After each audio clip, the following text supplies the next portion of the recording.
Good morning, Garden Daily here. Another tip na naman na may babahagi sa lahat ng ka-Garden Daily dyan.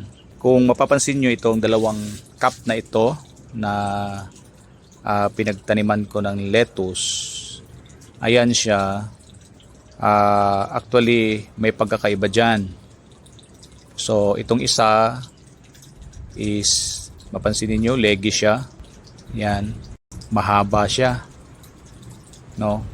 Although madalas ako magkaganito, may problem kasi lalong sa panahon natin ngayon, hindi umaaraw. So ito naman, maganda yung dating niya. Ayan, hindi siya leggy.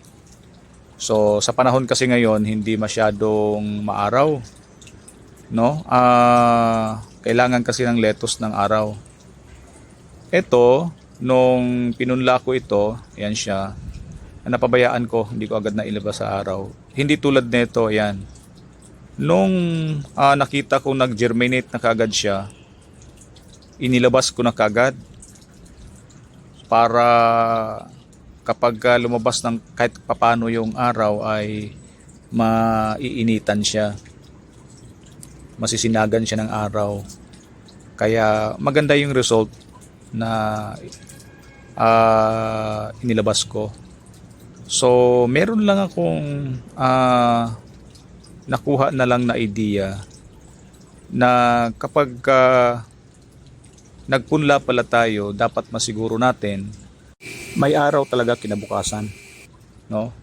Kasi itong mga binhing ito, mabilis siya mag-germinate, itong ginamit ko. Kinabukasan makikita mo namamagana siya. Tapos sa hapon lumalabas na siya. So kaya kinabukasan ulit, mga pangalawang araw mula ng ipinunla, talagang nakatayo na siya. So that time dapat talaga maarawan na. Pero itong isa, sinubukan ko na nung mag-germinate siya mismo, nilabas ko agad sa araw. Hindi ko na hinintay na totally lumabas sa seed cover yung dahon. Hindi ko na inintay. Nung nakita ko na medyo nag-crack na siya, and then nakikita ko na yung green, inalis ko na yung pinantabon ko at in-expose ko na siya. So ito yung result. Dahil kasi makulimlim ngayon tong panahon na ito, kaya naniguro ko na hindi siya mag-leggy.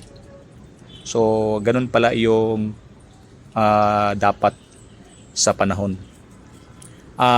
Lesson is that pagka nagplano tayo na magtanim or magpunla, dapat kinabukasan alam talaga natin na araw.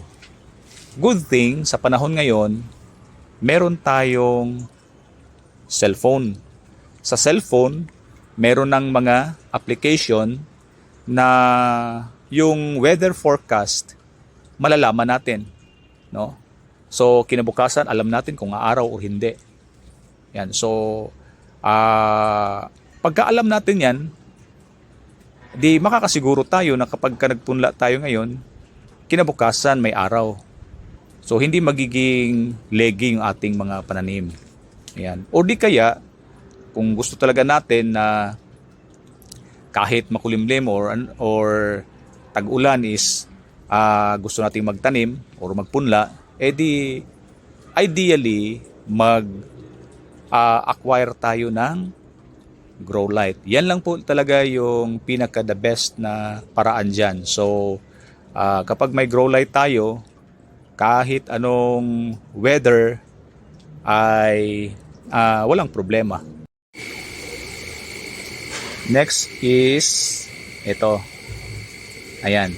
So kung ano yung na-discover ko doon sa isa kanina para hindi siya mag-leggy, ayan, sinunod ko dito, kaya stunted siya.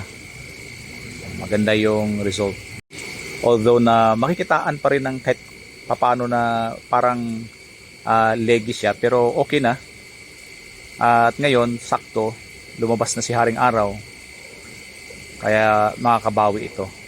So sana sunod-sunod na ito na umaraw. Although makikita mo pa yung mga ulap-ulap ngayon, pero sana okay na. So ito naman yung latest ko na tinanim. Ito, tong side na ito sa kanan. Sana maging maayos yung paglaki nito.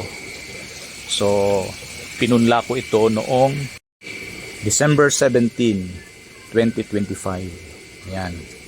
So sana maabutan niya pa yung araw kasi medyo makulimlim nga. Maapektuhan yung pananim natin. Okay, hanggang dito na lang tayo.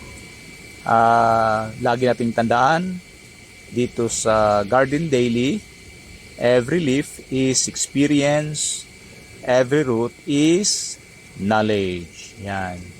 See you next time. God bless sa lahat.